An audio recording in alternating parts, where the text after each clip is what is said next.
Olá pessoal, sejam muito bem-vindos ao nosso canal Mandicast. O Mandicast, o canal aqui da Faculdade São Leopoldo Mandic, no YouTube, nas mídias sociais, onde nós conversamos sobre temas variados da odontologia. E hoje eu convidei aqui um grande amigo, o professor José Carlos Imparato. Muito obrigado, professor. Para mim é um prazer estar aqui, realmente, e participar deste encontro, dessa nossa conversa. Um grande prazer. Já tenho uma história de, acho que, décadas aqui com a São Leopoldo Mandic. Então é um grande prazer estar aqui. Sem dúvida. E hoje, então, aqui com esse ícone da odontopediatria, nós vamos conversar sobre temas da odontopediatria, especificamente sobre a evolução do tema cárie ao longo dos anos.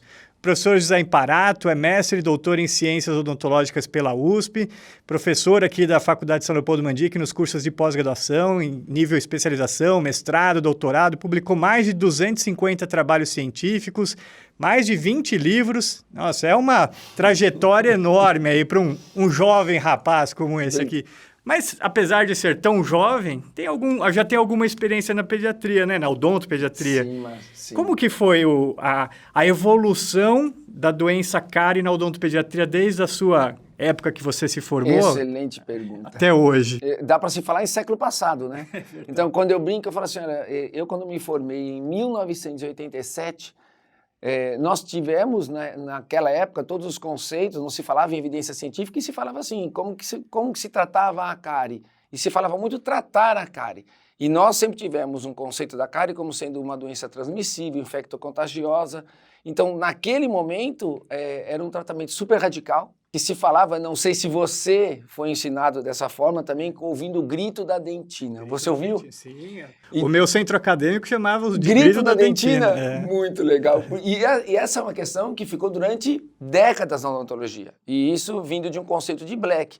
Mas Black, se estivesse vivo hoje, ele estaria super feliz de ver as mudanças. Então, eu me formei nessa época, na década de 1980, do século passado, com uma forma de tratar, remoção total do tecido cariado. Esse era o conceito e que nós todos acreditávamos que era o melhor para o paciente. Se eu faço uma trajetória e dou um salto e chego hoje em 2020, eu passei por todas as fases do tratamento da doença cárie. Passei como aluno de graduação, de especialização, de mestrado, doutorado, como professor, como pesquisador e como clínico. Então, para mim, assim, é extremamente interessante. Eu tenho registros fotográficos de como eu tratava a doença no século passado, no início desse século e agora. E quando eu faço assim uma linha do tempo, é super interessante, porque para o aluno ele consegue também entender como que era o tratamento e como mudou. E como mudou, e tem uma razão dessa mudança, porque como nós falamos, o conceito era um. E o conceito da doença hoje, ele é considerado assim uma desbiose, um desequilíbrio. E é legal você falar para os pacientes, para quem está nos ouvindo, assim, ó, você não pode continuar a tratar a doença com o conceito de que existia. Se o conceito mudou, os tratamentos mudam também. Então isso é muito interessante. E como que a gente trata hoje, então, as cáries em lesões iniciais?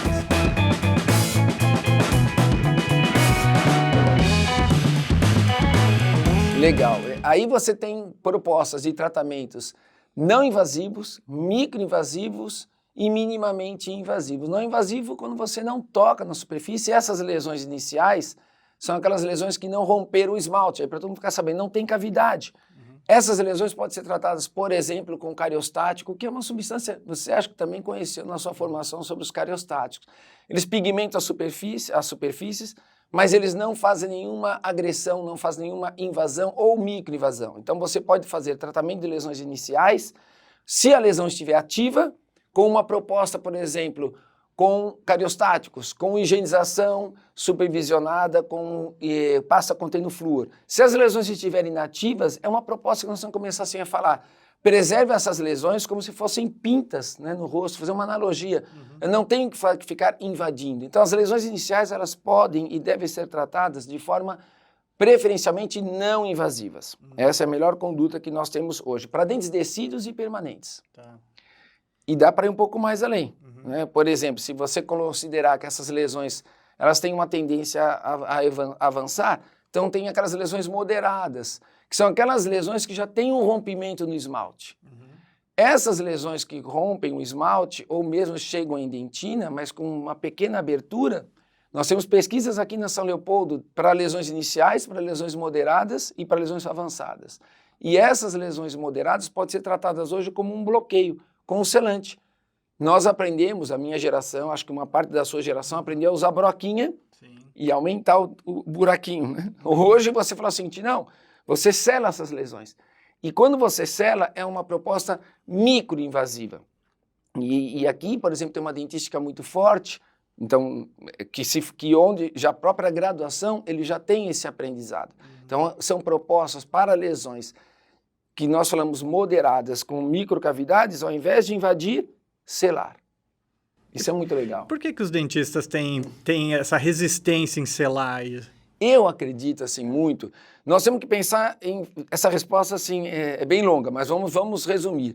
Muitos da minha geração, e aí dá para se falar bem, não brincando, mas de maneira mais séria, eles aprenderam, sim, a formação deles foi toda pautada em remoção total. Então, você imagine um colega que tem consultório, como eu tenho até hoje, que se formou em 87, aprendeu a remoção total. Aí chega, por exemplo, no final da década de 90, começo de 2000, 2010, alguém ou a ciência falando, olha, isso mudou. Só que vamos imaginar que ele esteja há 32 anos, 31 anos, ele fez a vida dele. Então, essa mudança é muito difícil para esses colegas, embora nós também temos que ver o outro lado. Tem muitos colegas que continuam a ler, continuam a fazer cursos, né, e, independente da idade. Então, pode ser um fator. Outros fatores que nós podemos considerar. Muitas faculdades, o Brasil tem um número de faculdades absurdo. Assim, acredito que seja o maior número do mundo. Então, se você for para eu vejo assim, pode ser que eu esteja equivocado, mas nós não temos tantos grupos de pesquisa no Brasil que conseguem passar para essa juventude, para essas graduações, o que tem de mais novo. Ou seja, tem que acompanhar a ciência. Eu aprendi a fazer remoção total como clínico, como aluno, e mudei totalmente. Então, as pessoas também devem mudar. Então, eu não vejo só a questão da idade. Até outro dia eu fui corrigido. Não é só a idade, você tem que pensar que tem vários fatores. Dificuldade de leitura, ou seja, falta de acesso, colega que está no consultório que não tem tempo, não se dedica. Tem várias situações. É verdade. E por isso fazer os cursos e continuar estudando é fundamental, né? Veja, porque a ciência não para. Eu não parei. Eu me formei em 87, você falou, eu fiz especialização em radiologia, pediatria, arqueologia, mestrado, doutorado, livre docência. Eu não parei. Eu estava vindo para cá agora falando, eu quero fazer alguma coisa agora sobre ozonoterapia, que é habilitação. Não dá para parar. E a nossa área, eu sei que todas as áreas evoluem rapidamente, mas a nossa, com essa questão de tecnologia. Bom, lembra como nós éramos aqui na São Leopoldo? Sim. Quando nós chegamos, quando você chegou, e o que teve de alteração, de mudança, de proposta, de conceitos. É verdade. Então nós temos que continuar. Então, por exemplo, se você pegar, nós falamos de lesões iniciais e moderadas. Se você falar em lesões profundas, que são aquelas lesões que as pessoas batem o olho e falam, meu Deus, o que eu faço aqui? São aquelas lesões cavitadas, com dentina muito exposta. Nós temos que pensar em tratamentos hoje minimamente invasivos. Até existem propostas de abertura dessa cavidade, existem propostas de colocar coroas de aço, mas o mais comum, para aquele colega que está nos ouvindo, há necessidade de continuar as pesquisas, os estudos. Nós temos também pesquisas aqui de lesões profundas, e a resposta hoje é que para essas lesões nós temos que avaliar a vitalidade pulpar e partir para tratamentos assim, minimamente invasivos, ou seja, uma remoção total do tecido cariado ao redor e manter dentina cariada amolecida. Acho que esse é o maior paradigma que nós temos para todos. Então, quando você pergunta por que as pessoas... São diversas razões, elas ainda não conseguem entender que mudou o conceito da doença, mudaram os tratamentos, mas ela ainda fica indecisa. E tem que continuar estudando. E acho que para a gente poder encerrar com todo esse movimento da pandemia, legal, tudo isso que nos assolou aqui hoje, a odontologia, que é uma grande geradora de aerossol, a odontopediatria também, apesar de todos esses tratamentos conservadores que você citou, tem uma possibilidade da gente diminuir ainda mais o aerossol, né? Que é as restaurações ao traumato. A traumato, perfeito. Então, se nós pegarmos, hoje já existem vários fluxogramas, vários. Nós temos um aqui na São Leopoldo que é assim, para lesões iniciais, moderadas ou avançadas, ou seja, não rompeu o esmalte, chegou em dentina mais avançada, você tem hoje propostas desde verniz, com flúor, cariostático, higienização supervisionada. usar selante, usar infiltrante. Você tem uso, por exemplo, de coroas de aço, de abrir a cavidade, resinas de última geração. Então, nós temos hoje inúmeras propostas, né, entre aspas, inúmeras, mas que faz com que o colega pode exercer uma odontologia hoje sem geração de aerossol. Principalmente o colega da dentística, de pacientes com necessidades especiais, odontopediatra, da saúde coletiva, de clínica integrada. Nós outro dia fizemos uma avaliação, o colega teria que utilizar mesmo a alta rotação em casos de endodontia, no caso que tem que fazer uma odontosecção, mas nós temos hoje capacidade, tecnologia, inovação para poder trabalhar sem produzir aerossol. E vou mais além. Eu acredito que nós passaremos, né, essa onda, ou essa segunda onda, e nós mudaremos com o uso da alta rotação. Com certeza, nós teremos outras propostas. Não é para falar assim, nunca mais nós utilizaremos, claro, mas nós teremos uma nova leitura sobre o uso da alta rotação. Isso é baseado em ciência. Total.